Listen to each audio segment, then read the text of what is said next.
Rehefa nangingina tao anatin'izay efa taona mahery izay, misoko mangina ary mikasa hitrandraka terre ao amin'ny distrikta Ambanja faritra Diana indray ny orinasa vahiny araky ny fanio-kevitry ny fiarahamonim-pirenena any antoerana. Orinasa vahiny fahatelo tao aorian'ny TREM ny Tantalum Rerurf Malagasy sy ny REM Renovar Rerurf Malagasy. Vahoaka sahirana regny fa ho avy ndraiky ny Fitrandrahana handeha ataony arena resosy agny amin'ny presqu'île Pasindava.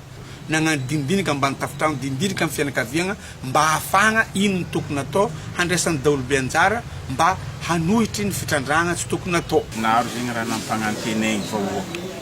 Tany angadiandreo fotoka zegny totofagna lavaka dia tsy nitotofandreo.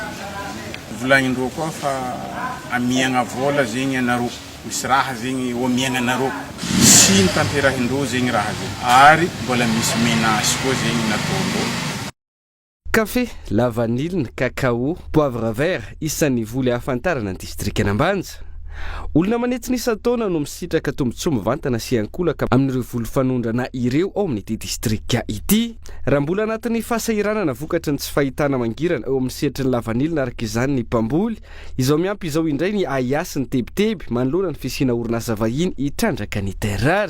Tsy ivona ny taona 2024 ny fanjakana no efa nikasa anome io fahazahoan-dalana io saingy nijoro ny mponina tany an-toerana noho izany manimba ny seha-piarian'izy ireo ary nanampy azy ireo ihany koa ireo mpandraraha eo amin'ny sehatry ny fizahantany tao amin'ny distrikta Nosbe izay nivondrona ny tsipaka ity Fitrandrahana ity noho izany isy fiantraikany mivantana amin'ny ranomasina ka hanimba indray ny sehatry ny fizahantany any an-toerana. Ny sehatry ny fizahantany ny famokarana voly fanondrana izay tanjondondoza vokatry ity Fitrandrahana ity ho ny fiarahamonim-pirenena.